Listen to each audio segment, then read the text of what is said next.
വ്യാപാരി വ്യവസായ ഏകോപന സമിതിയെ വിശ്വസിച്ച് ചിട്ടികളിൽ ചേർന്നവർക്ക് പണം തിരികെ നൽകാൻ വ്യാപാര ഭവനുകൾ വിറ്റിട്ടാണെങ്കിലും നടപടിയുണ്ടാകുമെന്ന് സംസ്ഥാന ജനറൽ സെക്രട്ടറി ദേവസ്യ മേച്ചേരി. അത്താഴക്കുന്നിൽ നിരവധി പേർക്ക് പണം കിട്ടാനുണ്ട്. വീഴ്ച വരുത്തിയവർക്കും അത് തിരികെ നൽകാൻ ബാധ്യതയുണ്ട്. അത് അവരെ അറിയിച്ചിട്ടുണ്ടെന്നും ദേവസ്യ മേച്ചേരി പറഞ്ഞു.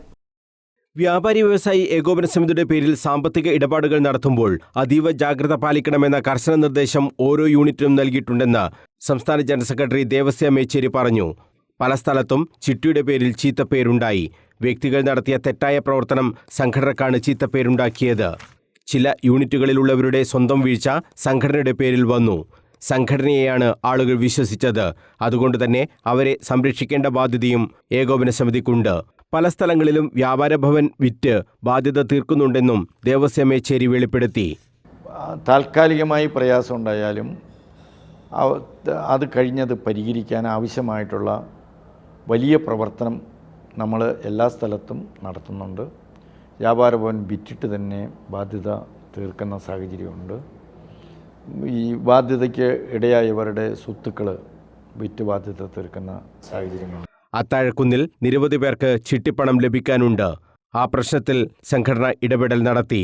അതേക്കുറിച്ച് ദേവസ്യ മേച്ചേരി പറഞ്ഞത് ഇങ്ങനെ: അത്താഴക്കുന്നിലും അത്തരത്തിലുള്ള ഇടപെടലുകൾ നടത്തി. പിന്നെ ആ ഇടപെടലുകൾ പലപ്പോഴും പാളിപ്പോകുന്നത് ചില ആളുകൾ വന്നിടപെടുമ്പം അവരൊരു ദീർഘവീക്ഷണമില്ലാതെ കാഴ്ചപ്പാടില്ലാതെ താൽക്കാലിക നേട്ടത്തിന് വേണ്ടി ഇടപെടുമ്പം ഉണ്ടാകുന്ന ചില പ്രതിസന്ധികളുണ്ട്. അവിടെയും വലിയൊരു പൈസ സ്വരൂപിക്കാൻ കഴിഞ്ഞിട്ടുണ്ട്. പൂർണ്ണമായ രീതിയിൽ കൊടുക്കാൻ കഴിഞ്ഞില്ലെങ്കിലും അത് ഭാഗികമായി കൊടുക്കാനുള്ള നടപടികൾ പുരോഗമിച്ചുകൊണ്ടിരിക്കുകയാണ്.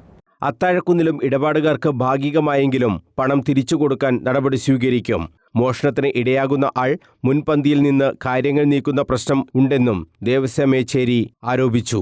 നമുക്കറിയാം, ഒരു കടയിൽ കള്ളം കയറിയാൽ, വീട്ടിൽ കള്ളം കയറിയാൽ അത് അന്വേഷിച്ചുകൊണ്ടിരിക്കുമ്പം പലപ്പോഴും ആ മോഷണത്തിന് ഇടയായ ആളാണ് അതിൻ്റെ മുൻപന്തിയിൽ നിന്ന് കാര്യങ്ങൾ നീക്കുന്നത്.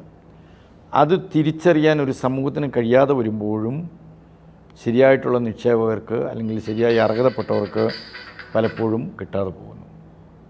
ഇപ്പോൾ ഇവിടെ തന്നെ ഉണ്ടായ ഏറ്റവും വലിയൊരു മോഷണത്തെ സംബന്ധിച്ച് നിങ്ങളൊക്കെ റിപ്പോർട്ട് ചെയ്തതുപോലെ തന്നെ പോലീസ് ഒന്ന് പരിശോധിക്കുമ്പം അതിൽ മുഖ്യ പങ്ക് വഹിച്ചയാൾ രാവിലെ മുതൽ അവിടെയുണ്ട്.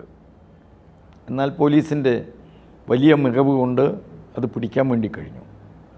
എന്ന് പറഞ്ഞതുപോലെ ഈ സംഭവത്തിൽ ഇടപെടുമ്പം അത് പത്രക്കാർക്കായാലും ദൃശ്യമാധ്യമ പ്രവർത്തകർക്കായാലും പോലീസിനായാലും ഒരാളെ വീഴാൻ പോകുമ്പം പിടിച്ചെഴുന്നേക്കാൻ ശ്രമിക്കുന്നവർ രക്ഷപ്പെടുത്താനാണോ അതെയോ അവരുടെ സ്വാർത്ഥമായ എന്തെങ്കിലും കാര്യങ്ങൾ നേടാനാണോ എന്ന് തിരിച്ചറിയാൻ കഴിയാതെ വരുന്ന ചില സന്ദർഭങ്ങളുണ്ട് എന്നത് വസ്തുതാപരമായ കാര്യമാണ്. അവിടെയാണ് നമുക്ക് സംരക്ഷിക്കാൻ കഴിയാതെ വരുന്നത്. ശരിയായ രീതിയിൽ സമീപിച്ചാൽ നമുക്ക് പലതും കഴിഞ്ഞിട്ടുണ്ട്. ഇപ്പോഴും പല സ്ഥലങ്ങളിൽ സംസ്ഥാന ജനറൽ സെക്രട്ടറി എന്നുള്ള നിലയ്ക്ക് മറ്റുള്ള ജില്ലകളിൽ ഇടപെടാൻ കഴിഞ്ഞിട്ടുണ്ട്. അത്താഴക്കുന്നിൽ ബാധ്യത എത്രയെന്ന് മരിച്ച യൂണിറ്റ് സെക്രട്ടറി കൃത്യമായി എഴുതി വച്ചിട്ടില്ല. ഈ പ്രശ്നം കുടുംബവുമായി ചർച്ച ചെയ്തിട്ടുണ്ട്. ബാധ്യത തീർത്താൽ ആ കുടുംബത്തിന് വീടും തൊഴിലും ഉൾപ്പെടെ എല്ലാ കാര്യവും ഏകോപന സമിതി ഏറ്റെടുക്കുമെന്നും ദേവസ്യ മേച്ചേരി ഉറപ്പു നൽകി. കണ്ണൂർ വിഷൻ ക്വസ്റ്റ്യൻ അവറിൽ ചോദ്യങ്ങൾക്കുത്തരമായാണ് ദേവസ്യ മേച്ചേരി കാര്യങ്ങൾ വിശദീകരിച്ചത്. News bureau, Kannur.